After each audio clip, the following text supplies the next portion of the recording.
John Miller's back with us. He was in charge of counterterrorism for the LAPD and then a deputy director of national intelligence. Good morning. Good morning. So what does this mean, that Homeland Security is watching Twitter very closely?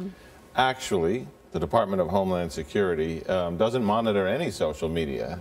They say they got this on a tip, but what happens there is actually kind of interesting, because now you get a tip, and these people aren't here yet. So they get the two names, they look at the message is kind of contains a vague threat potentially. They put that in the National Targeting Center. And that means any time that people with that name match come into a border crossing Canada, Mexico, an airport, that flag goes up and they say, hey, we're going to do an interview and get to the bottom of this.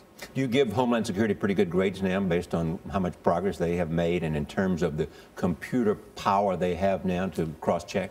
A lot more than most people do, and I'll tell you why. Right. If you look at the Abdul Muttalib case where that plane almost blew up over Detroit, the only database that popped his name up and said he's coming in was a DHS database. If you look at Faisal Shahzad, the guy who had the truck bomb in Times Square, the only database that had a record of him coming in that traced to his identity was DHS.